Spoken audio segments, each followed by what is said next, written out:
Mr. President, in recent years, particularly those on the other side of the aisle, have called for, declared, and demanded that we rebuild what they call trust in government. Well, I believe that Americans must have a healthy distrust of the idea of government, and that any expansion of the necessarily limited powers of the federal government, that does not exempt government from the obligation of being trustworthy. That, Mr. President, is why I find the position that so many of my colleagues across the aisle are taking to be so confusing. Trust, but verify. Trust your neighbor, count the cards. People need information with which to analyze the faithfulness of government and to assess the facts as they deem appropriate. Now, they claim that Americans must be forced, coerced, prodded, cajoled, threatened into making the government-approved medical decision. But heaven forbid if someone resists, objects due to moral or religious belief, or opts out of being vaccinated due to specific, unique health concerns, she's derided and ignored. And if the current presidential administration has its way, forced out of her job. All of this is supposed to build a safer and more trusting society. This argument is totalitarian, and it's wrong.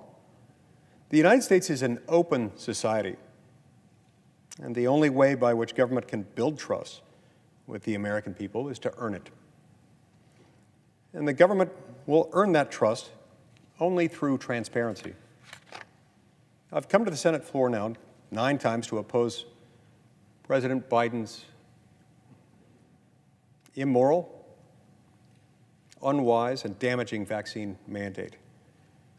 I've committed to keep this going for as long as it takes to beat the mandate.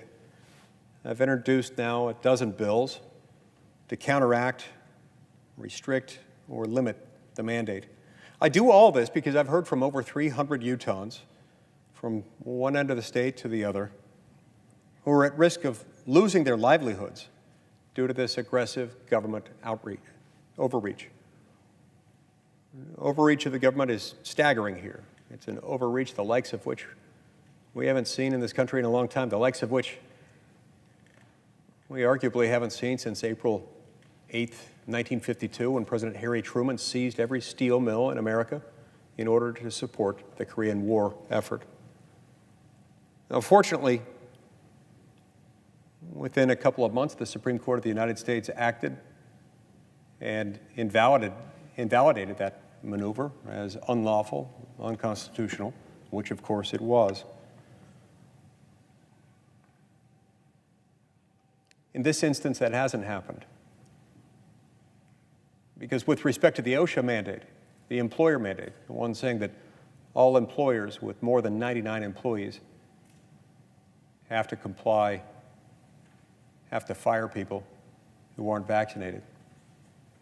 There's nothing there because the authority doesn't exist.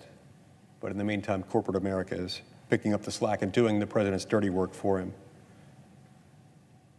But it is a government overreach, and it's an overreach that's harming good people, people who are not enemies of the United States. No, they're not enemies to anyone. They're our neighbors, our fellow citizens, and our friends. Their stories are as tragic as they are moving. And yet, this administration seems bent on assuming that they have no voice, on giving them no voice. Don't get me wrong, I'm not against the mandate. I'm against the mandate. I'm not against the vaccine. Not in any way. I'm fully vaccinated. My entire family's been vaccinated. I've encouraged people to get vaccinated for the specific reason that I see the vaccines as miracles, miracles that are protecting many, many millions of Americans from the harms of COVID-19.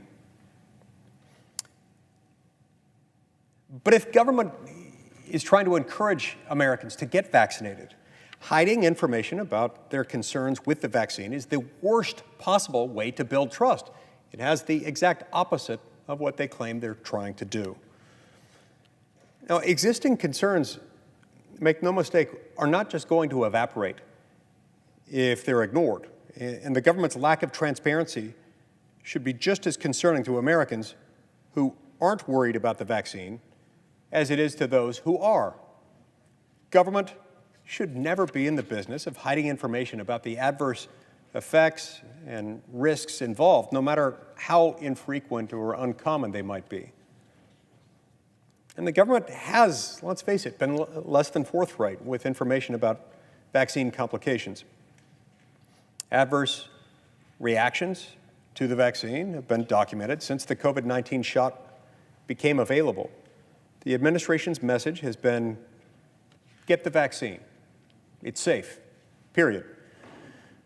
Now, if individuals pose questions about possible risks, about its interactions with other medical treatments, or about rare reactions seen directly after its administration, they're often pushed aside, denied proper care, or deemed crazy conspiracy theorists for trying to scare the public away from the vaccine.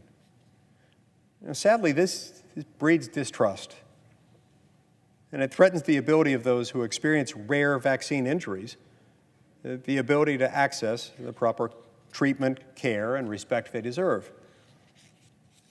We should all be able to agree that this type of governmental deception has no place in the United States. That's why today I came to the floor to offer the Transparency in COVID-19 Vaccination Act. This bill would require the Secretary of Health and Human Services to publicly disclose all information regarding adverse effects of the COVID-19 vaccines.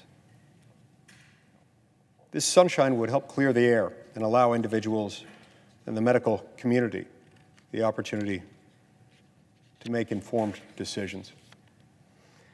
This clarity would also be an important step toward building trust with the American public. Americans have the best, most accurate information when they make medical decisions, at least they try to.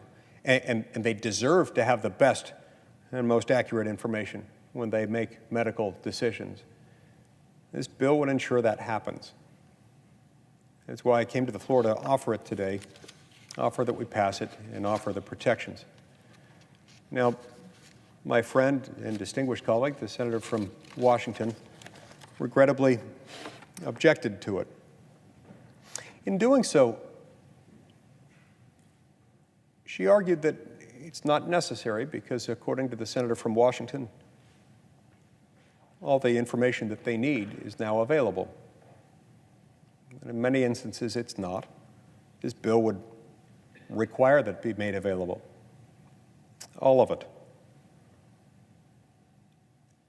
Yeah, the CDC does collect information on it, but the American people don't have access, full access to that information, and they should. That begs the question, why? Why would anyone want to do that? I don't know why.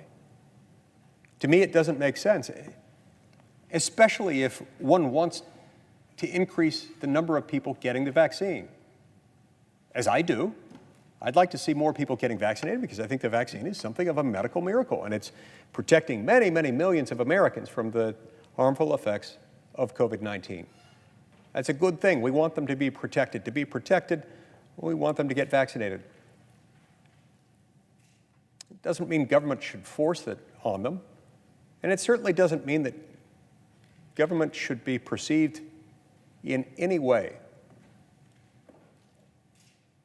as being less than forthcoming with information that it gains access to. That's all this bill would require. It's not hard. There's nothing wrong with doing that. And in fact, my colleague from Washington insists that it's already done. If that's the case, what's wrong with putting that into law? There isn't anything. We should do it. I'll be back on this and other topics related to the COVID-19 vaccine mandates. All this is unfortunate.